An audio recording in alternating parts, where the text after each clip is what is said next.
تہجد معجزوں کی ایک ایسی رات ہے کہ جس میں اپنے رب کی محبت کے ساتھ اپنے گناہوں کی معافی اور اپنے لیے معجزات لکھوائے جا سکتے ہیں، اور کوئی بھی دعا رد نہیں ہوتی، عرش سے قبولیت کا پیغام لے کر ہی لوٹتی ہے۔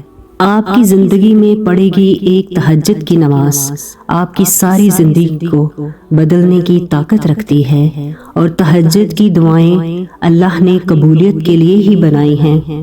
وقت تہجد خاموش آنکھوں سے بہتے ہوئے آنسو جب اللہ کے سامنے بے وسی سے فریاد کرتے ہیں تو کوئی بھی دعا، کوئی بھی فریاد ضائع نہیں ہوتی۔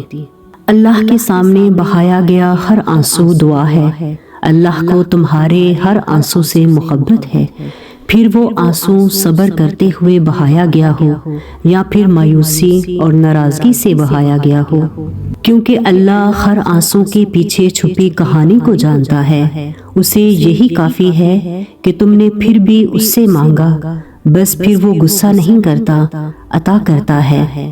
تڑپتے ہوئے دل کے لیے معجزے کرتا ہے اور ساری ناراضگیاں اپنے کن پہ ختم کر دیتا ہے۔ تہجد کا ایک ایسا لمحہ جب ایک محبوب اپنے محبوب سے سجدے میں جھک کر ملاقات کرتا ہے، یہ وہ لمحہ ہے جب عرش اور فرش میں کوئی فاصلہ باقی نہیں رہتا، نہ آنسوؤں پر کوئی اختیار ہوتا ہے اور نہ ہی دل پر۔ محبت اپنے جوش پہ ہوتی ہے۔ آنکھوں سے جب آنسو گرنا شروع ہوتے ہیں تو عرش سے ایک آواز آتی ہے، اے میرے محبوب بندے، مانگ تو کیا مانگتا ہے، بول تو کیا چاہتا ہے۔ بس الفاظ نکلتے ہی عرش سے صدا آتی ہے، کن۔ تم اس کے لیے اپنی نیند قربان کر دو اور وہ تمہاری جولی نہ بھرے، ایسا تو ممکن ہی نہیں۔ اور جو کہانیاں تہجد تک چلی جاتی ہیں وہ پھر کبھی ادھوری نہیں رہتی۔ چاہت سے نصیب تک کا جو فاصلہ ہے وہ بس ایک دعا ہے، اور جس چیز کی طلب انسان کو تہجد کے قریب لے آتی ہے وہ چیز اللہ کبھی بھی ادھوری نہیں چھوڑتا، اور تمہاری تہجد میں بہنے والے ہر آنسو اللہ سے کن کہنے کی سفارش جو کرتا ہے۔ تہجد کا بلاوا فرش سے نہیں، اللہ کی طرف سے آتا ہے، اور جسے تہجد کا سجدہ نصیب ہو وہ اپنے رب کو پانے کے ساتھ ساتھ اپنی مرادیں بھی پا لیتا ہے۔ بس آپ کو اس کی ذات پر اتنا یقین رکھنا ہے کہ جو اللہ سے مانگ لیا ہے وہ مل کر ہی رہے گا، پھر وہ آپ کو وہاں سے دے گا جہاں سے آپ سوچ بھی نہیں سکتے، کیونکہ بندے کی آزمائش اس کے دین کے حساب سے ہوتی ہے۔ اگر وہ اپنے دین میں پختہ اور یقین میں مضبوط ہے تو اس کی آزمائش بھی زیادہ ہوتی ہے، اور اگر اس کا ایمان کمزور ہو تو اس کی آزمائش اسی حساب سے کم ہوتی ہے۔ بندے پر مسلسل آزمائشیں آتی رہتی ہیں، حتیٰ کہ وہ اسے ایسے پاک کر دیتی ہیں کہ جیسے ابھی زمین پر چل رہا ہو اور اس کے ذمے کوئی بھی گناہ نہیں۔ تمہارا دل تمہیں مختلف اندیشوں سے ڈراتا ہے اور یہ شیطان تمہیں وسوسوں میں ڈالتا ہے۔ توکل علی اللہ کی رسی کو مضبوطی سے تھامے رکھو گے تو جلد ہی اللہ تمہاری زندگی میں بھی بہاریں لائے گا۔ اگر کوئی دعا مانگ رہے ہو اور اس کے لیے تہجد تک پہنچ گئے ہو، تمہیں کیا لگتا ہے کہ تہجد کی توفیق مل جانا اور اس میں مانگی جانے والی دعاؤں پر قبولیت کی نشانی نہیں؟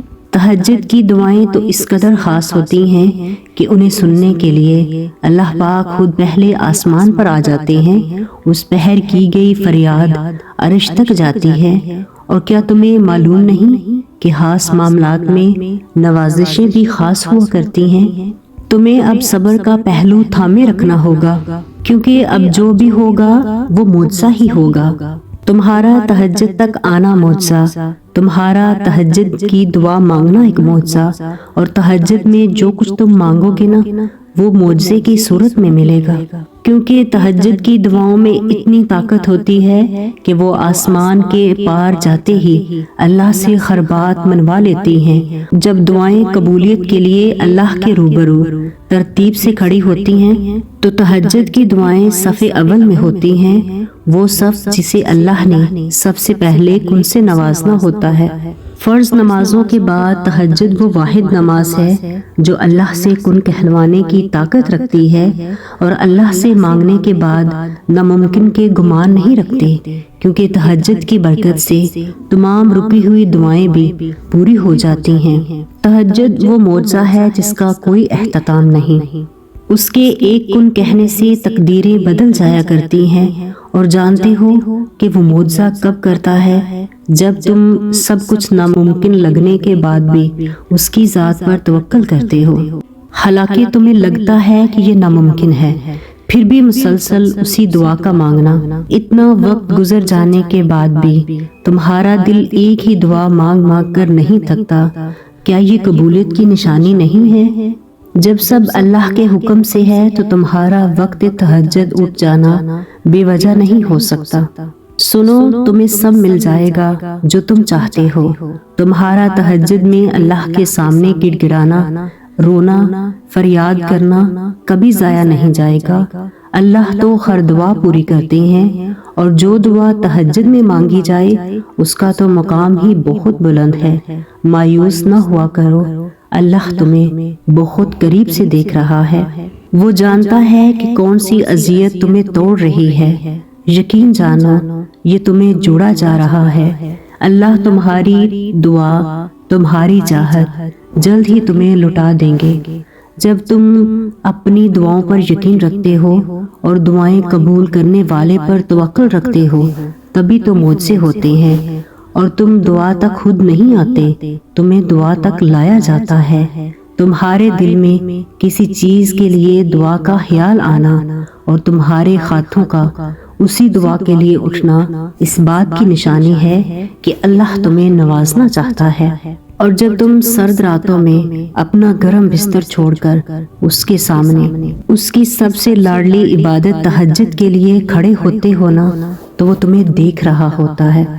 ہو سکتا ہے کہ جس گھڑی تم اس کے سامنے کھڑے ہو وہی قبولیت کی گھڑی ہو، کیونکہ وہ دینے پر قادر ہے۔ تو پھر ہمت کر کے اس سے مانگ لو۔ دل نہ بھی راضی ہو تب بھی دعا کے لیے ہاتھ اٹھاؤ۔ کوئی امید باقی نہ بھی رہے تب بھی اس سے مانگو۔ وہ جو رات سے دن نکال سکتا ہے، وہ نا امیدی سے یوں امید نکالے گا کہ تم خود بھی حیران رہ جاؤ گے۔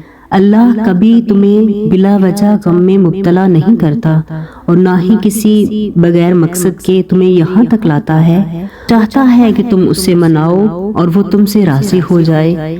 تم یہ کیوں نہیں سوچتے کہ دینے والا مقدر اور تمہارے وسوسوں سے بہت بڑا ہے؟ اور اگر تہجد میں کوئی خاص بات نہ ہوتی تو اللہ کیوں تہجد پڑھنے والوں کے لہلے آسمان پر آتا ہے، صرف یہ پوچھنے کے لیے کہ انہیں کیا چاہیے؟ اللہ نے تہجد کو باقی نمازوں سے جدا رکھا ہے، ویسے ہی اللہ نے اسے پڑھنے والوں کو بھی سب سے جدا رکھا ہے۔ اللہ تہجد پڑھنے والوں کو سب سے خاص رکھتا ہے، اور ان کے لیے معجزے بھی ایسے کرتا ہے جو کسی کے لیے نہیں ہوتے۔ اب اللہ ساتویں سے پہلے آسمان پر اپنے بندوں کو خالی ہاتھ لوٹانے تھوڑی نہ آتا ہے۔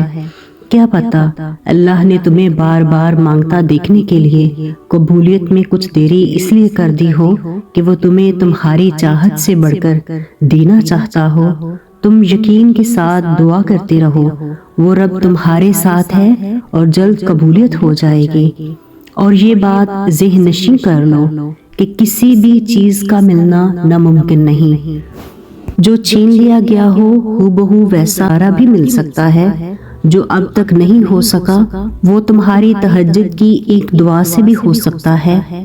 دنیا میں ایسا کچھ نہیں جس پر تمہارے رب کا اختیار نہ ہو۔ جب منزل تک پہنچنے کی تمام راہیں بند نظر آئیں تب بھی یاد رکھنا کہ ایک راہ ایسی ہے جو ہمیشہ سے کھلی ہے۔ جب کوئی بھی شخص تمہارے ساتھ چلنے پر آمادہ نہ ہو تب توکل رکھ کر اس کے پاس چلے جانا، وہ آج بھی تمہارا منتظر ہے۔ اور جب تم سچے دل سے اس سے دعا مانگو گے تو وہ تمہیں کبھی بھی مایوس نہیں کرے گا، کیونکہ ہمارا رب بہت باعزت ہے۔ تو بے فکر رہو، جو تمہارا ہے وہ تمہیں ہی ملے گا، پھر چاہے وہ دو پہاڑوں کے درمیان دفن ہی کیوں نہ ہو، اس کو اللہ تم تک لے کر آئے گا۔ قبولیت دعا میں تاہیر کا مطلب یہ نہیں کہ ہمارے کسی گناہ کی سزا مل رہی ہے، بلکہ دراصل اللہ ہمیں آزماتا ہے کہ میرا بندہ مجھ پر کتنا اعتبار کرتا ہے، تو منتظر رہیں اس کی رحمتوں کے، ہاں دیر ہے اندیر نہیں۔ کوشش کا ہر اختیار آزما کر، ہمت کے سارے فرض نبھا کر، جب تمہاری دعائیں کن کا در کھٹکھٹا کر تھک کر وہی بیٹھ جائے نا، تو کچھ باتوں کو اور کچھ فیصلوں کو تقدیر پر چھوڑ دیں۔ تو اگر تقدیر بنانے والے پر یقین ہے تو وہ تمہارا یقین ٹوٹنے سے پہلے ہی تمہاری دعاؤں پر کن فرما دے گا۔ اور جب زندگی میں ایسا وقت آئے نا جب کوئی آگے امید نہ ہو، نہ پیچھے کوئی راستہ، تو پھر معجزے ہوتے ہیں، کن فیکون ہو جاتا ہے اور تقدیریں بدل دی جاتی ہیں۔ اللہ آپ کی ہر خواہش پوری کرے، ہر مانگی ہوئی دعاؤں پر کن کہہ دے، ہمیشہ خوش رکھے، آباد رکھے۔ اللہ آپ سے خوب راضی ہو، اللہ آپ کو اپنا قرب عطا فرمائے، اللہ آپ کو صحت اور ایمان کے ساتھ نیکیوں بھری لمبی زندگی عطا فرمائے، آمین یا رب العالمین۔ ویڈیو اچھی لگے تو حوصلہ افزائی کے لیے چینل کو سبسکرائب کر لیں، لائک اور شیئر کرنا مت بھولیں۔ جزاک اللہ۔